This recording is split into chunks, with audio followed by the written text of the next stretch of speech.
Tuhan,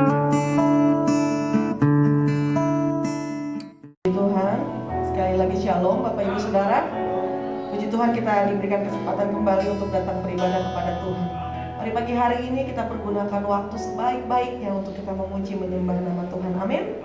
Mari sama-sama kita bangkit berdiri, saudaraku. Banyak hal yang terjadi hari-hari ini. Angka COVID naik kembali dan ada varian baru, dan beberapa hari yang lalu juga kita mengalami ada gempa ya Bapak Ibu Saudara. Tapi saya mau katakan tetap kita bangun hubungan kita bersama Tuhan.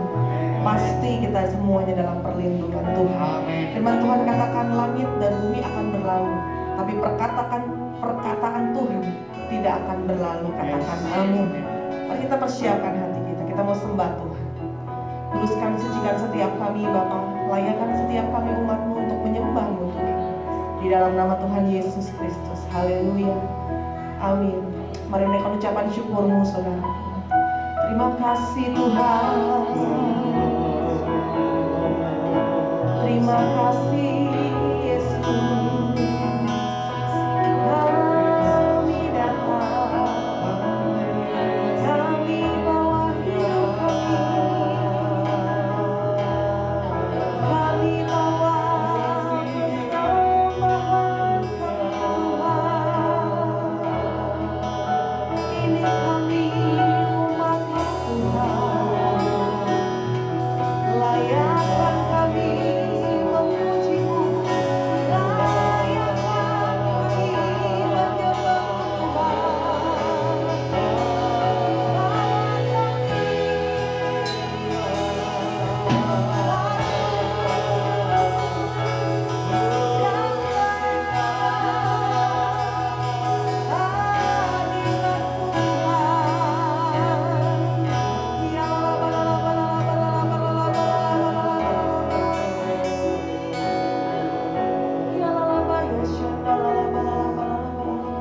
kami mau nyatakan kedahsyatan-Mu Tuhan pagi hari ini.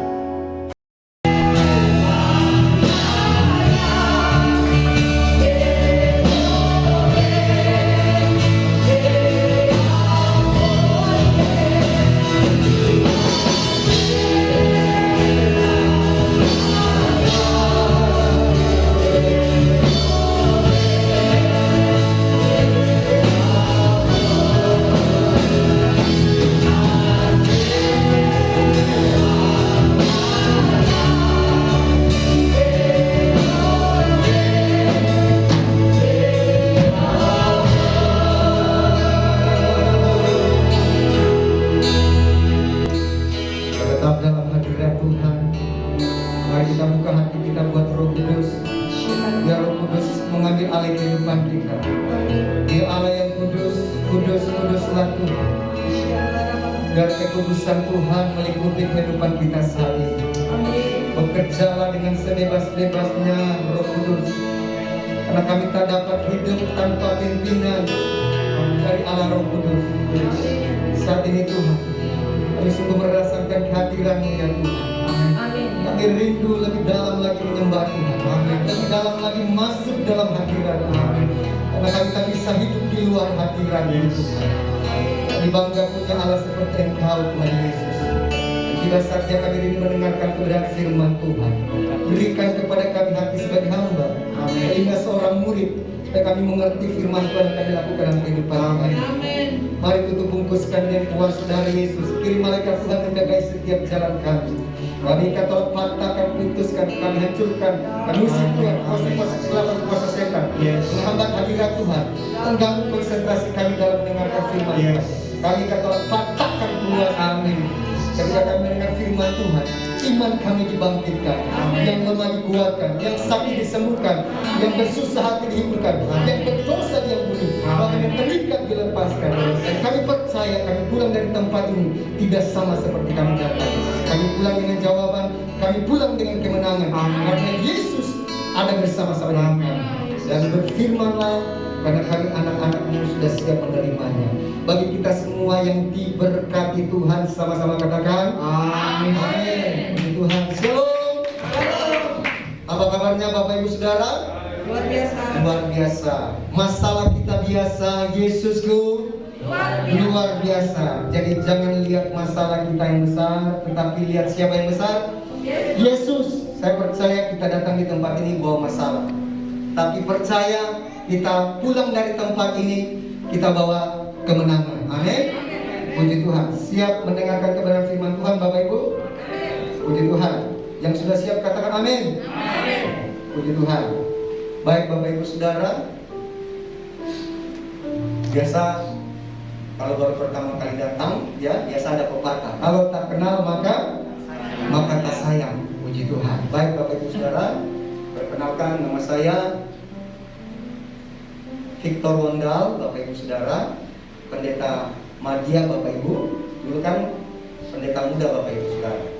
Kalau PDM sekarang pendeta Madya. Kalau PDP pendeta Pratama. Kalau PDT pendeta tua. Puji Tuhan. Saya pendeta muda Victor Wondal STH Bapak Ibu. Saya punya istri bernama Jane Rondoduwu. Kami sama-sama mengembalakan di GBI Mawarsaron Kamboja 35 Bapak Ibu Saudara. Puji Tuhan. Anak saya dua. Yang pertama bernama Jeremia Samuel Frandis Wondal. Yang kedua bernama Kesia Sharon Sirle Wondal. Ya Bapak Ibu ya. Jangan dibalik ya. Ya, kalau dibalik berbahaya Bapak Ibu Saudara. Istri saya satu, anak saya dua. Puji Tuhan. Baik Bapak Ibu Saudara, saya mengucap syukur buat kepercayaan yang diberikan oleh Bapak dan Ibu Gembala di tempat ini bersama dengan pengurus, sehingga saya boleh berdiri di hadapan Bapak Ibu Saudara untuk menyampaikan kebenaran firman Tuhan. Saya tidak lebih hebat atau lebih pintar dari Bapak Ibu Saudara. Kita semua sama di mata Tuhan. Amin. Kita semua sangat dikasihi Tuhan. Puji Tuhan. Pagi hari ini saya akan berkhotbah dengan judul paradigma baru dalam melakukan ibadah yang sejati. Kalau tahun 2022 Bapak Ibu Saudara, dari BPP Pusat, Badan Pengurus Pusat atau BPH Bapak Ibu Saudara, dari Ketua Sinode kita Bapak Pendeta Rubin Adi Bapak Ibu Saudara, menyatakan bahwa tahun 2022 adalah tahun kesehatan rohani. Ada terobosan Bapak Ibu Saudara, supaya rohani kita harus kita fokus Bapak Ibu Saudara, bukan hanya perkara jasmani. Alkitab berkata, pikirkanlah perkara yang di atas. Jadi mari kita fokus dengan perkara-perkara rohani. Kedatangan Tuhan sudah semakin dekat Bapak Ibu Saudara. Persiapkan diri kita memasuki kerajaan surga. Amin Bapak Ibu. Jadi tema firman Tuhan pagi hari ini berbicara tentang paradigma baru dalam melakukan ibadah yang sejati. Tadi saya lihat temanya ya, paradigma yang baru ya. Saya berdoa supaya jemaat Tuhan di tempat ini betul-betul memiliki pembaharuan keseluruhan roh, jiwa dan tubuh Bapak Ibu Saudara. Terlebih paradigma baru. Paradigma itu Bapak Ibu Saudara pola pikir baru ya, bersikap dan bertingkah laku yang baik sesuai dengan kebenaran firman Tuhan. Pembacaan firman Tuhan terambil di dalam Roma 12 ayat 1 dan 2. Yang Roma 12 ayat 1 dan 2 kita baca bersama-sama Bapak Ibu Saudara. Kita percaya iman timbul dari pendengaran, dan pendengaran akan firman Kristus. Dalam hitungan yang ketiga, 1, 2, 3. Karena itu saudara-saudara, demi kemurahan Allah, aku menyesakan kamu, supaya kamu mempersembahkan tubuhmu sebagai persembahan yang hidup, yang kudus, dan yang berkenan kepada Allah. Itu adalah ibadahmu yang sejati. Janganlah kamu menjadi serupa dengan dunia ini, tetapi berubahlah oleh pembaharuan budimu, sehingga kamu dapat membedakan mana kehendak Allah, apa yang baik, yang berkenan kepada Allah, dan yang sempurna. Puji Tuhan. Mungkin Bapak Ibu bertanya, bagaimanakah seorang dapat mempersembahkan kehidupan ya, yang hidup, yang kudus, dan berkenan kepada Allah? Nggak mungkin. Allah kita itu kan Allah yang kudus. Siapa kita? Tetapi dengan baik Bapak Ibu Saudara, pagi hari ini firman Tuhan datang tidak kebetulan. Kita harus mempersembahkan kehidupan kita yang terbaik.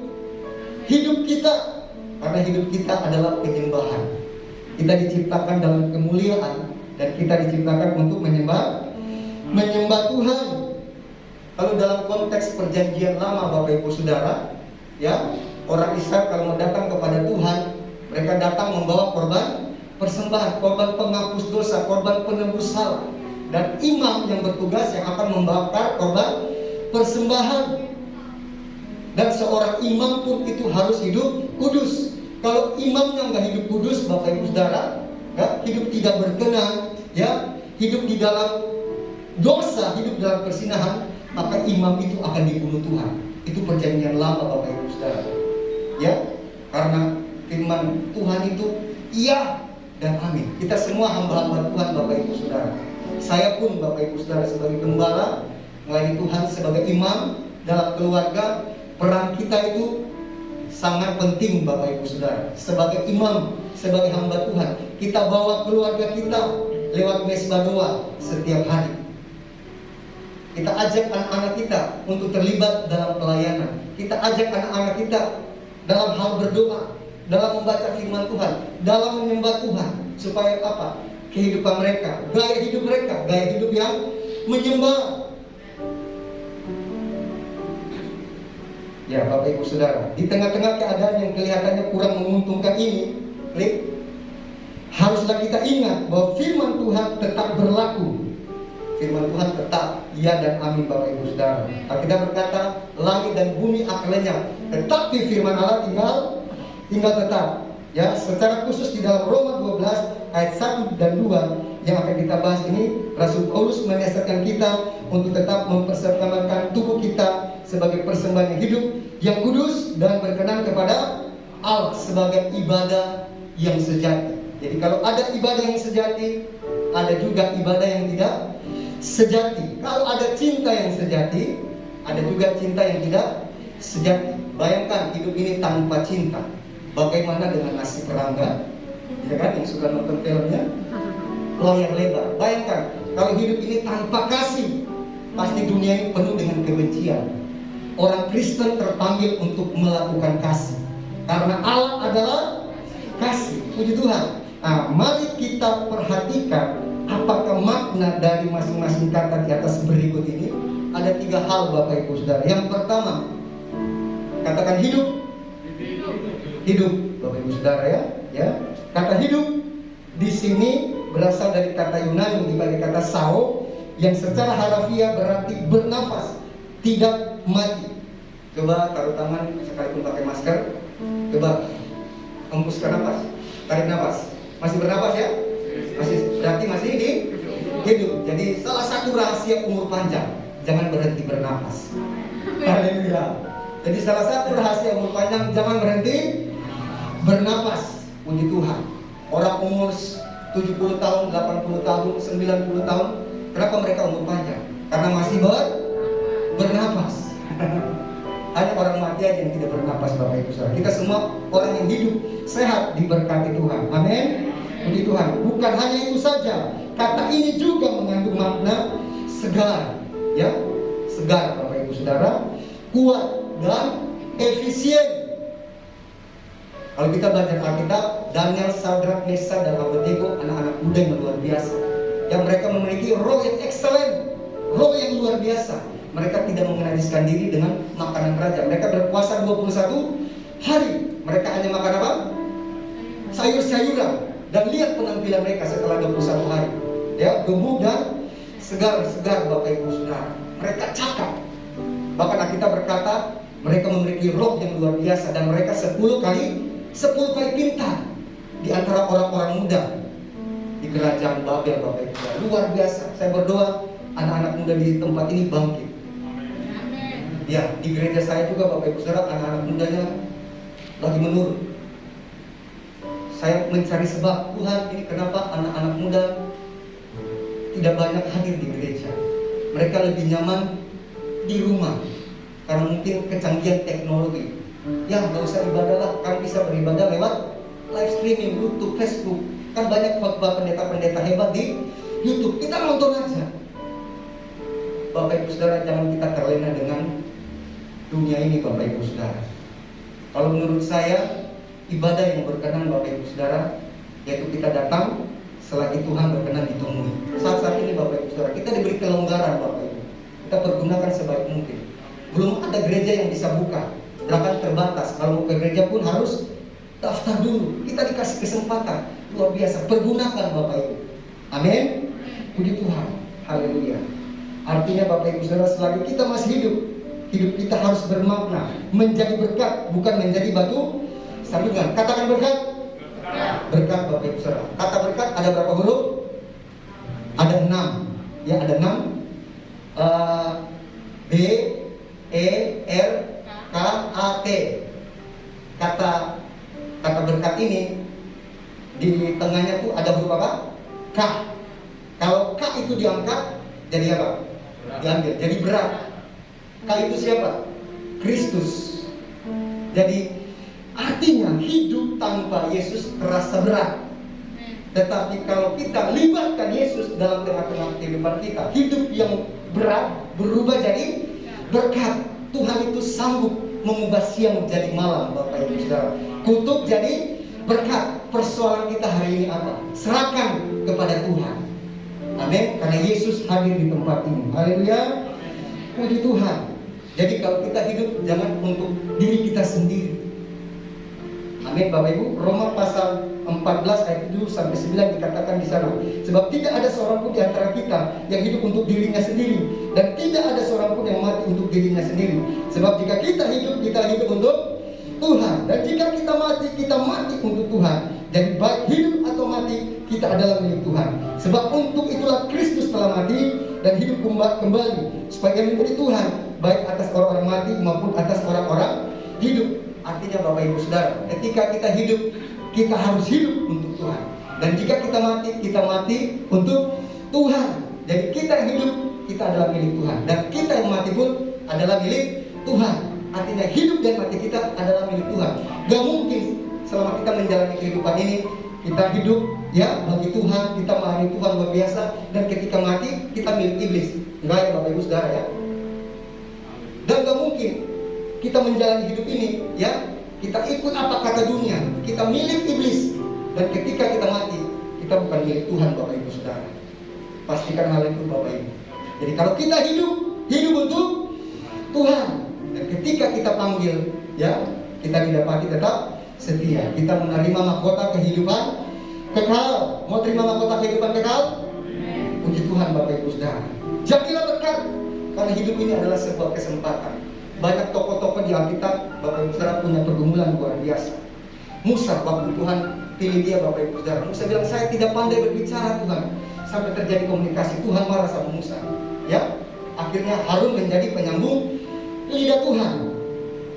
Dan Musa juga waktu diperhadapkan dengan laut Tegerau, tidak tahu harus berbuat apa. Tuhan berkata, apa yang ada di tanganmu? Tongkat, arahkan ke laut Tegerau. Maka mujizat terjadi. Laut Tegerau terbelah menjadi 2. Gideon juga seorang yang terkecil di antara sukunya, suku Manase, tidak masuk hitungan Bapak Ibu Saudara. Tapi Tuhan berkata, engkaulah pahlawan yang gagah perkasa. Juga Daud Bapak Ibu Saudara, umurnya sekitar 16-17 tahun, seperti saya, 17 tahun plus Bapak Ibu Saudara. Daud tidak punya pengalaman berperang sebagai prajurit. Tugasnya hanya mengembalakan kambing domba, main kecapi, main seruli. Tapi dia diurapi Tuhan ya, menggantikan Saul, dan dia dipenuhkan oleh Roh Kudus. Sehingga ketika dia di padang, ada binatang buas yang mau menerkam gembalaan dombanya Bapak Ibu Saudara, Daud mengalahkan mereka dengan mudah. Dan ketika diperhadapkan dengan Daud, dengan Goliat Bapak Ibu Saudara, Daud hanya membawa apa? Katapel dan batu, alih-alih yang diambil dari dasar sungai. Bayangkan, Daud hanya bawa batu dan katapel, tapi dia mengalahkan Goliat. Karena Daud mengalahkan Goliat dengan nama Tuhan Allah Israel. Jadi jangan berkata, wah saya nggak bisa, saya nggak mampu, saya nggak pintar, saya nggak punya pengalaman, saya belum sekolah teologi, saya belum punya gelar ini. Jangan Bapak Ibu Saudara, jangan melihat ke dalam. Ya, jangan membatasi kuasa Tuhan. Katakan, saya bisa, saya pasti berhasil, saya pasti bisa, saya pasti disembuhkan Tuhan. Amin. Tuhan kita besar. Pola pikir kita harus berubah Bapak Ibu Saudara. Tuhan kita besar. Kita harus punya iman yang besar. Jadi jangan pernah bilang saya masih muda. Betul, saya masih muda. Jangan nggak bilang saya nggak punya uang. Betul saya nggak punya uang. Katakan sama Tuhan dalam doa. Tuhan, orang bilang saya masih muda. Orang bilang saya nggak punya pengalaman. Saya bodoh. Saya bukan jebolan luar negeri. Saya nggak sekolah teologi. Bapak Ibu Saudara, melayani Tuhan bukan soal gelar, bukan sekolah, tetapi hati. Daud dilihat apa? Bukan hebatnya dia. Bukan karena Daud hebat Tuhan pilih dia. Manusia hanya melihat di luar, kan? Tetapi Tuhan melihat hati. 1 Samuel 16 ayat 7. Saat ini Bapak Ibu Saudara, Tuhan melihat hati kita. Yesus itu fokus dengan hati kita. Kalau hati kita beres, soal berkat kecil, orang bilang tai kuku. Kalau hati kita nggak beres, Bapak Ibu Saudara, pelayanan nggak beres. Mulai dari hati kita. Beri hati kita, Tuhan, ini hati saya. Saya berikan hati saya, ubah ya Tuhan, supaya hidup saya berubah setiap hari seperti Yesus. Haleluya, puji Tuhan. Filipi 4 ayat 8 berkata, jadi akhirnya saudara-saudaraku, semua yang benar, semua yang mulia, semua yang adil, semua yang suci, semua yang manis, yang disebut kebenaran patut dipuji, pikirkanlah semua itu. Amin. Yang kedua, Bapak Ibu Saudara, yang kedua, katakan kudus. Kudus. Tadi kita nyanyi, saya udah lama nggak nyanyi lagu Kabus loh Bapak Ibu Saudara. Pas nyanyi lagu tadi merinding Bapak Ibu Saudara. Ketika kita dibawa di dimensi alam roh. Ada dua alam, alam nyata dan alam roh. Hadirat Tuhan luar biasa Bapak Ibu Saudara. Amin. Biar hadirat Tuhan yang kudus terus melawat kita. Kata kudus di sini dipakai kata hagios, yang secara alafia berarti sakral, murni, tidak bercacat secara moral. Orang percaya yang dikuduskan artinya dipisahkan dan disiapkan untuk setiap pekerjaan yang mulia. Amin. Tanpa kekudusan tidak seorang pun akan melihat Tuhan. Tanpa kekudusan tidak ada mujizat. Mau tumpang tangan, tumpang kaki, tapi kalau hidup kita nggak benar, hidup kita nggak bertobat, nggak berubah, tidak terjadi mujizat. Bahkan 10 pendeta pun doakan kita, kalau kita nggak berubah, nggak akan terjadi mujizat Bapak Ibu Saudara. Perubahan bukanlah perubahan sampai terjadi suatu perubahan. Mari kita memiliki pola pikir yang benar, Bapak Ibu Saudara. Kerjakan segala sesuatu untuk kemuliaan nama Tuhan. Apapun yang kita perbuatlah seperti untuk Tuhan dan bukan manusia. Kalau kita masih diberikan kesempatan Bapak Ibu Saudara melayani keluarga kita, layanilah dengan baik. Layani suami kita, layani istri kita seperti untuk Tuhan. Kalaupun orang tua kita sakit, Bapak Ibu Saudara, layani Bapak Ibu Saudara. Dan kalau kita dipercayakan pelayanan di gereja, beri yang terbaik. Datang paling awal, pulang paling terlambat. Jangan datang sudah terlambat, belum dua berkat sudah pulang. Gak ada di sini Bapak Ibu. Di Bangladesh banyak. Jadi harus setia. Amin Bapak Ibu. Mau dapat berkat 100%, mau dapat berkat yang total, harus sungguh-sungguh. Tuhan itu kasih berkat luar biasa. Sekop kita itu kecil, sendok kita. Tapi kalau sendok, sekopnya Tuhan besar. Pernah lihat orang raksasa nggak Bapak Ibu? Pernah nggak? Pernah ya? Paling kalau bermain basket ya kurang lebih 2,6 meter lah, sampai 3 meter. Tetapi orang yang paling besar di dunia ini hanya Tuhan Allah Bapak Ibu Saudara. Ya, Alkitab berkata langit adalah tumbuhan kakinya dan bumi adalah tumbuhan kakinya. Bayangkan, kepalanya di sorga, kakinya di bumi. Artinya Tuhan itu Tuhan yang besar, yang tidak terbatas. Makanya jangan berlama-lama datang kepada yang tidak terbatas. Yesus namanya. Dia Allah mengerti, Dia Allah peduli Bapak Ibu Saudara. Amin. Puji Tuhan. Makanya kita melayani sungguh-sungguh. Lepaskan token-token dalam pelayanan Bapak Ibu Saudara. Ya, kita harus melayani dalam kekudusan. Karena Allah kita itu kudus. Mungkin di depan manusia kita bersandiwara, tapi di hadapan Tuhan tidak. Semuanya terbuka. Tuhan lihat Bapak Ibu Saudara. Makanya harus minta ampun sama Tuhan. Pemberesan terus setiap hari. Jangan bawa sampah dosa Bapak Ibu Saudara. Dosa itu penghalang berkat. Ya, relakan Tuhan menegur kita saat ini, menasihati dan mendidik kita supaya kita menjadi orang yang dewasa rohani. Orang yang dewasa rohani gak gampang tersinggung. Hari-hari ini banyak orang di gereja dengan otak keras tersinggung. Pendetanya ditegur. Pendeta bilang, terus saya mau apa dong? Bapak Ibu Saudara, ketika Bapak Ibu Saudara datang di pintu masuk di tempat ini, Bapak Ibu Saudara, katakan firman Tuhan ini untuk saya. Artinya apa? Saya mau diberkati Tuhan. Kalaupun firman itu keras menegur saya, berarti Roh Kudus mengasihi saya. Supaya apa? Saya berubah. Buang itu Bapak Ibu Saudara, roh-roh ketersinggungan. Tuhan sudah mau datang. Amin Bapak Ibu. Yang ketiga Bapak Ibu Saudara, katakan berkenan kepada Allah. berkenan kepada. Artinya dalam hidup ini kita harus cari perkenanan Tuhan. Ya, selagi pintu kemurahan Tuhan masih terbuka, ya, kita cari perkenanan Tuhan. Yesaya pasal 55 ayat 6 berkata, carilah Tuhan selama ia berkenan ditemui, berserulah kepadanya selama ia dekat. Ya, Tuhan berkenan ditemui, Bapak Ibu Saudara, dengan baik. Tuhan berkenan ditemui oleh orang percaya kita dan saudara. Tetapi kalau kita menemui Tuhan, hidup kita harus beres. Yesus mengajarkan ketika mau mempersembahkan sesuatu di atas mesbah, Bapak Ibu Saudara, engkau teringat akan segala sesuatu hal dalam hatimu mengenai saudaramu, tinggalkan persembahan itu. Ya, pulang berdamai dulu dengan saudaramu, bereskan kalau ada akar pahit kebencian, supaya ketika kita beres, kita balik, kita menyembah Tuhan, doa kita didengar Tuhan. Amin. Penyembahan kita naik di hadirat Tuhan. Allah kita itu kudus, Bapak Ibu Saudara. Di perjanjian lama itu persembahan yang terbaik, kambing berumur 1 tahun, tidak boleh cacat celah, tidak boleh mata buta, tidak boleh kaki timpang. Persembahan kita datang ke gereja, saya tersentuh di Bapak Ibu Saudara. Persembahan kita hari-hari ini harus yang terbaik.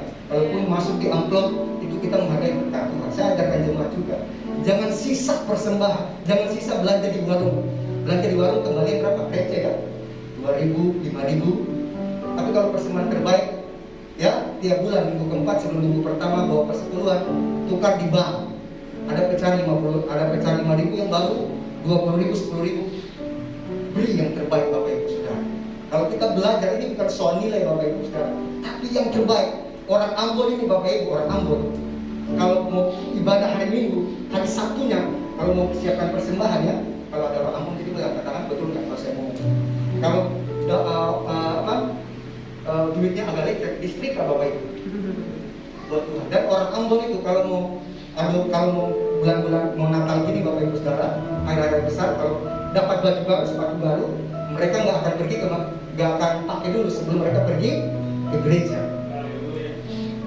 Jadi Tuhan, ini jas yang saya pakai sama Alkitab mereknya Casio, Bapak Ibu Saudara. Casio itu apa? Dikasih orang. Saya hamba Tuhan, hidup karena kemurahan Tuhan, karena pelayanan kita orang diberkati dan mereka kasih. Pak Pendeta, ini jas. Waktu khotbah Natal, Bapak Ibu Saudara, saya dikasih sama pengkhotbahnya. Pak Pendeta, saya kasih. Ini cetakan dari BPH Sinode, Bapak Ibu Saudara, Pekabaran Injil. Ada tanda tangan Pak Pendeta Rubin Adi dan Pak Gilbert, Bapak Ibu Saudara. Dan saya, luar biasa. Alkitab saya sudah kumal-kumal juga, Bapak Ibu Saudara. Ya, kalau Alkitab kita belum kumal, berarti kita belum bayar harga baca firman Tuhan. Haleluya, puji Tuhan, Bapak Ibu Saudara. Dan kalau Tuhan berkati kita, berarti hidup kita harus jadi berkat. Nah, saya mau tanya nih. Di atas ketoprak ada apa? Ada kerupuk. Nah, itu pasti dia suka makan ketoprak. Artinya di atas langit masih ada langit. Puji Tuhan, Bapak Ibu Saudara, ya. Puji Tuhan. Segala kemuliaan hanya bagi Tuhan. Puji Tuhan, Bapak Ibu Saudara. Jadi dari ketiga makna yang Rasul Paulus tekankan di atas, maka dapat dipahami bahwa kita harus mempersembahkan tubuh kita kepada Tuhan. Haruslah dengan potensi karunia terbaik yang kita miliki, yang disertai dengan pertobatan dari dosa dan menjalani segala sesuatu dengan kehendak Allah, bukan sesuai keinginan kita. Dengan demikianlah kita sedang melakukan ibadah yang sejati. Bapak Ibu Saudara, saya tidak tahu apa pergumulan kita hari ini, tapi mari kita hampiri Tuhan dengan hati yang mengasihi Tuhan. Kita minta ampun atas setiap dosa dan pelanggaran kita buat selama ini menyakiti hati Tuhan, bahkan sesama kita. Dan kita minta Tuhan baharui kita dengan roh yang baru. Haleluya. Segala kemuliaan hanya bagi Tuhan kita Yesus Kristus. Shalom saudara, dalam VOP kali ini kita akan membahas mengenai pilar pernikahan Kristen dan LGBTQ. Dengan semakin maraknya isu-isu mengenai LGBTQ dan hal-hal yang terkait dengannya, gereja kita GBI Jalan Jenderal Gatot Subroto memandang perlu untuk memberikan panduan yang alkitabiah mengenai pernikahan. Di gereja kita, prinsip-prinsip alkitabiah mengenai pernikahan dikenal dengan nama 7 pilar pernikahan. Pilar pertama yang juga menjadi hukum pertama dalam pernikahan adalah pernikahan yang Allah tetapkan adalah antara seorang laki-laki dan seorang perempuan, di mana jenis kelamin laki-laki dan perempuan itu tetap sejak lahir. Kita bisa lihat bahwa prinsip ini menolak dosa homoseksual dan lesbian. Mengapa hal ini penting? Karena pada mulanya Allah menciptakan manusia laki-laki dan perempuan. Allah memberkati mereka dan memberi perintah untuk beranak cucu dan bertambah banyak memenuhi dan menaklukkan bumi. Kemudian dengan jelas Allah memberikan satu hukum bahwa seorang laki-laki akan meninggalkan ayahnya dan ibunya dan bersatu dengan istrinya, yang adalah satu orang perempuan sehingga keduanya menjadi satu daging. Jadi sesungguhnya pernikahan yang Allah ciptakan itu heteroseksual, yaitu antara satu orang laki-laki dan satu orang perempuan, bukan yang sesama jenis atau homoseksual. Perlu diingat juga bahwa ketika Allah menciptakan Adam sebagai seorang laki-laki dan Hawa sebagai seorang perempuan, Allah tidak bertanya pada siapapun. Allah menentukan gender seseorang dalam kedaulatannya dan tidak dapat diganggu-gugat oleh siapapun. Jadi jika seorang menolak gender yang Allah putuskan, hal itu seperti menolak Sang Pencipta, yaitu Allah sendiri. Bagaimana jika terjadi orientasi seksual yang berbeda dengan gender bawaan lahir? Hal tersebut sama dengan kondisi manusia berdosa yang cenderung untuk melakukan perbuatan-perbuatan yang melawan hukum Allah. Apakah seseorang dapat berkata, karena saya memiliki kecenderungan untuk melakukan perbuatan pelanggar hukum, jadi saya lakukan saja pelanggaran itu? Tentu tidak demikian. Orientasi yang keliru itu tidak dapat dijadikan alasan untuk melanggar hukum Allah, tetapi harus dikendalikan dan diarahkan kepada orientasi seksualnya yang benar, yaitu yang sesuai dengan gender bawaan lahirnya. Jadi ketika kelompok LGBTQ berusaha supaya keberadaan mereka dapat diterima secara legal di Indonesia, sekalipun banyak pandangan yang pro dan kontra, gereja perlu mengambil sikap yang sesuai dengan Alkitab. Sekarang mari kita lihat faktor-faktor apa saja yang menjadi penyebab LGBTQ. Faktor pertama yaitu adalah faktor pola asuh dalam keluarga. Faktor pengasuhan dalam keluarga punya pengaruh yang sangat besar terhadap perkembangan satu individu, dari bayi sampai dewasa. Perkembangan yang dimaksud mencakup tubuh, jiwa, dan rohnya. Karena itu parenting yang baik sangat penting supaya seorang anak yang akan berkembang dengan baik. Saul McLeod, seorang dosen dan peneliti dalam bidang psikologi, menemukan bahwa anak mengamati model yang memberikan contoh perilaku maskulin atau feminim. Setelah mengamati, anak tersebut akan berusaha meniru sekalipun perilaku tersebut tidak sesuai dengan gendernya. Karena anak akan meniru apa yang sering dilihatnya. Faktor kedua yaitu faktor lingkungan. Faktor lingkungan baik di dalam keluarga maupun di luar keluarga juga memiliki pengaruh yang besar. Dikatakan oleh Jonathan Tan, seorang transgender yang sudah dipulihkan di dalam nama Tuhan Yesus. Inilah pentingnya seorang anak harus diberlakukan sebagaimana identitas dirinya. Jika ia terlahir sebagai anak laki-laki, maka ia harus diperlakukan sebagai anak laki-laki, diasuh dan dibesarkan sebagai seorang anak laki-laki. Demikian pula dengan perempuan. Proses perlakuan dan pengasuhan yang tidak sesuai sejak belia akan membentuk fondasi identitas diri yang tidak tepat pula hingga dewasa. Faktor ketiga adalah faktor psikologis. Faktor psikologis juga memiliki peran yang besar dalam mempengaruhi seseorang menjadi LGBTQ. Beberapa di antaranya tidak percaya Tuhan, tidak mendapat perhatian keluarga, trauma masa kecil, ejekan saat kecil, kekaguman yang berlebihan, kesalah pergaulan, sering menonton film porno, dan hal lainnya. Johannes Verkil, profesor misi dan penginjilan dari Belanda yang juga adalah misionaris yang melayani di Indonesia, menjelaskan bagi orang-orang tertentu kecenderungan homoseksual itu adalah akibat dari suatu perkembangan psikis yang terganggu. Mungkin terjadi bahwa kesalahan-kesalahan yang dibuat dalam pendidikan, pengalaman dalam masyarakat, gangguan-gangguan komunikasi dalam pertalian-pertalian dengan sekitar menimbulkan kecenderungan homoseksual dan pola-pola kelakuan. Bagaimana dengan argumen dari kelompok LGBTQ yang menyatakan bahwa mereka menjadi seperti kondisi mereka saat ini bukan karena keinginan mereka, tetapi karena faktor genetik yang mereka warisi. Faktanya, hingga saat ini di dalam dunia medis belum ada penelitian secara saintifik yang menunjukkan bahwa LGBTQ itu disebabkan karena faktor genetik. Jadi, setelah mengetahui hal-hal tersebut, bagaimana seharusnya sikap dan tindakan gereja mengenai hal ini? Untuk menjangkau dan memulihkan kelompok LGBTQ, gereja perlu memperhatikan hal-hal berikut. Pertama, Yesus mengasihi semua orang berdosa tanpa memandang dosa masa lalunya. Contohnya, Yesus mengasihi dan menolong wanita Samaria yang telah bergonta-ganti pasangan sehingga wanita itu berubah dari seorang wanita yang hidup bebas menjadi seorang penginjil yang memenangkan banyak jiwa. Yang kedua, salah satu penyebab kuat LGBTQ ialah faktor pola asuh keluarga. Karena itu gereja harus memfasilitasi para orang tua untuk dapat melakukan parenting dengan benar. Ketiga, gereja harus menghindari sikap menghakimi kelompok LGBTQ. Mereka harus berusaha menjangkau dan melayani mereka. Keempat, gereja-gereja di Indonesia perlu aware dengan perkembangan kelompok LGBTQ di Indonesia. Diperkirakan saat ini di 25 provinsi di Indonesia telah ada organisasi LGBTQ yang telah berusaha dengan berbagai upaya agar LGBTQ dapat diterima secara legal di negeri ini. Sebagai kesimpulan, kita mengerti bahwa pernikahan yang Allah tetapkan adalah satu orang laki-laki dan satu orang perempuan, di mana jenis kelamin laki-laki dan perempuan yang dimaksud adalah bawaan sejak lahir. Faktor pola asuh keluarga yang tidak sehat dan faktor lingkungan adalah dua faktor yang menyebabkan LGBTQ. LGBTQ bukan disebabkan oleh faktor genetik, karena LGBTQ dapat disembuhkan bila yang bersangkutan memiliki keterbukaan. Dengan kasih Kristus, gereja dapat menjakau dan memulihkan kaum LGBTQ. Saat ini kelompok LGBTQ telah berkembang di Indonesia. Oleh karena itu, gereja-gereja di Indonesia perlu membangun jaringan kerjasama untuk membuat pelayanan yang terencana dan berkelanjutan untuk melayani dan memulihkan kaum LGBTQ. Saudara, untuk penjelasan lebih lengkapnya dari tim teologi kami, silakan buka link yang ada di atas atau scan QR Code yang tersedia. Tuhan Yesus memberkati. Mari saja kita semua bangkit berdiri Bapak Ibu. Kita mengucap syukur, kita berdoa. Haleluya.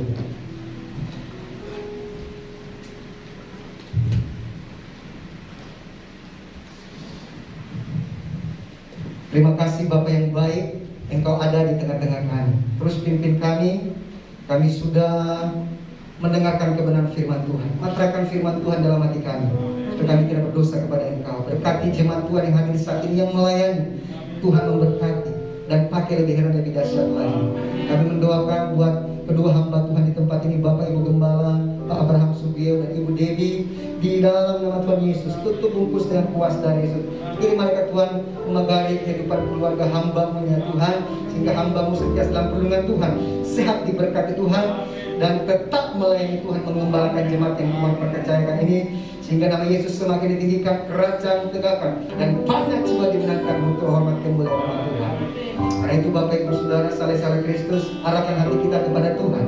Angkatlah kedua belah tangan kita, pulanglah dengan damai sejahtera dan terimalah berkat-Nya. Haleluya.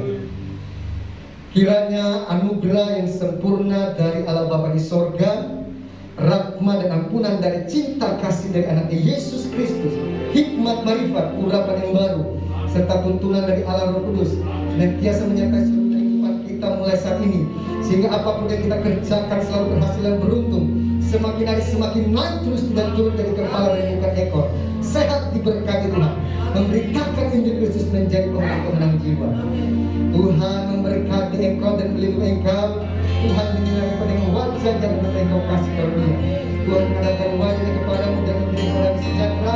Tuhan menyertai keluar masukmu, mulai saat ini sampai Tuhan Yesus datang kembali menjadi kita salah-salah Kristus di alam perempuan.